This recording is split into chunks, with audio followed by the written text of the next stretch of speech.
வணக்க மக்களே, welcome to the ஃபென்சர் show. இன்னைக்கு ஷோவில் நம்ம பார்க்க போகிறது சுழல் சீசன் 2ஓட ரிவ்யூ. இந்த சீரிஸ் பார்த்தீங்கன்னா ப்ரைமில் அவைலபிளாக இருக்குது. மொத்தமாக 8 எபிசோட்ஸு. ஒரு எபிசோடுமே ஆவரேஜாக ஒரு 40 to 50 மினிட்ஸ் டியூரேஷன்.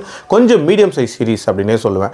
சுழல் 1ஓட வெற்றிக்கு அப்புறமாட்டு ஒரு மாபெரும் எதிர்பார்ப்புக்கு இடையே இந்த சீசன் 2 ரிலீஸ் ஆயிருக்கு.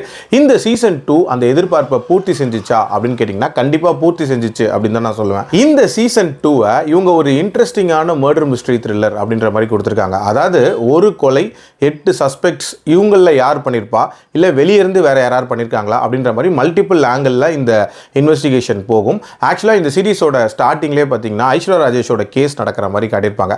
அதாவது பார்ட் 1ல் பண்ண கொலைக்காக அந்த கேஸ் நடந்துட்டுருக்கு.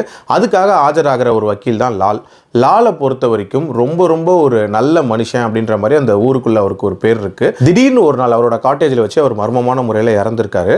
அந்த கொலைக்கு காரணம் அப்படின்ற மாதிரி ஃபஸ்ட்டு கௌரி கிஷானை அந்த ஸ்பாட்லேருந்தே கண்டெடுத்து அவங்கள அரெஸ்ட் பண்ணுறாங்க. அதுக்கப்புறமே பார்த்திங்கன்னா வெவ்வேறு இடங்கள்ல இருந்து 7 நபர்கள் நாங்கள் தான் இந்த கொலையை பண்ணோம் அப்படின்னு சொல்லிட்டு ஆஜராகிறாங்க. ஸோ இந்த 8 பெண்கள் யார், இவங்களுக்குள்ள என்ன கனெக்ஷன், அண்ட் இவங்க எதுக்கு லாலை கொன்னன்னு சொல்லிட்டு ஒத்துக்கிறாங்க, லால் யார் அப்படின்ற மாதிரி நிறைய விஷயங்களை சொல்லக்கூடிய ஒரு சீரிஸ் தான் இந்த சீரிஸ். எனக்கு இந்த சீரிஸில் பிடிச்ச விஷயம் அப்படின்றது கண்டிப்பாக இந்த சீரிஸோட ஸ்க்ரீன் பிளே தான். அதாவது 8 எபிசோடாக நம்மளை எங்கேஜ் பண்ணுறது அப்படின்றது ஒரு மிகப்பெரிய சேலஞ்ச். அதுவும் ஒரே ஒரு கொலை தான் நடந்திருக்கும். அந்த கொலையை வச்சு மல்டிபிள் விஷயங்களை காட்டுறது அப்படின்றது ரொம்ப கஷ்டமான ஒரு விஷயம். பட் ரொம்பவே நீட்டாக பண்ணியிருந்தாங்க. இதில் அஷ்டகாளி திருவிழா அப்படின்றது பேரலாக நடக்கிற மாதிரி இருக்கும். ஸோ அந்த அஷ்டகாளி அப்படின்னும் போது 8 காளிகள் மாதிரி அந்த 8 பெண்களை போர்ட்ரே பண்ண விதம் அப்படின்றதும் ரொம்ப நீட்டாக இருந்துச்சு.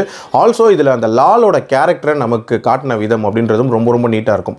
அதாவது இவர் நல்லவரா கெட்டவரா, ஒருவேளை இதை பண்ணியிருப்பாரா பண்ணியிருக்க மாட்டாரா அப்படின்ற ஒரு டைலமோலேயே இந்த சீரிஸை ரொம்ப நீட்டாக கடத்தி கொண்டு போயிருந்தாங்க. அதே மாதிரி மஞ்சிமா மோகன் நாகம்மா அப்படின்ற ஒரு சின்ன கேரக்டர் பண்ணியிருப்பாங்க. பட் பயங்கர பவர்ஃபுல்லான ஒரு கேரக்டராக இருந்துச்சு அப்படின்னே சொல்லலாம். And as usual Kathir part 1ல் எப்படி ஒரு நீட்டான போலீஸ் ஆஃபீஸர் ரோல் பண்ணியிருப்பாரோ இதுலையும் பக்காவாக பண்ணியிருக்காரு அப்படின்னே சொல்லலாம். பார்ட் 1ல் எப்படி சைல்டு அபியூஸ் அப்படின்ற ஒரு சோஷியல் இஷ்யூவை பற்றி பேசியிருப்பாங்களோ இதுலையுமே பார்த்தீங்கன்னா ஹியூமன் டிராஃபிக்கிங் அப்படின்ற ஒரு விஷயத்தை பற்றி பேசியிருக்காங்க.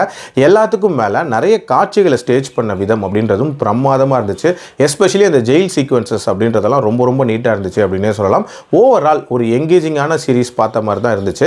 பட் இதில் ஒரு சில பிரச்சனைகள் எனக்கு இருக்க தான் செய்யுது. ஃபர்ஸ்ட் திங் என்ன அப்படின்னா, இதில் முக்கியமான ரிவிலேஷன்ஸ், அதாவது அந்த 8 பேர் எதுக்காக இதெல்லாம் பண்ணுறாங்க அப்படின்ற அந்த ரிவிலேஷனாக இருக்கட்டும், இந்த கொலையாளி யாருங்கிற அந்த ரிவிலேஷனாக இருக்கட்டும், இதெல்லாம் ஜஸ்ட் லைக் தட் நடந்த மாதிரி இருந்துச்சு.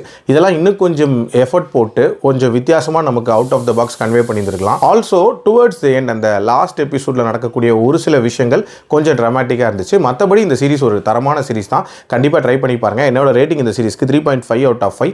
அடல்ட் கண்டென்ட்டை பொறுத்த வரைக்கும் கொஞ்சம் வயலண்டான காட்சிகள் இருக்குமே தவிர மற்றபடி பெருசாக அடல்ட் கண்டென்ட் இருக்கக்கூடிய ஒரு சீரிஸ்லாம் இல்லை. மீண்டும் அடுத்த விமர்சனத்தில் சந்திக்கிறேன். நன்றி, வணக்கம்.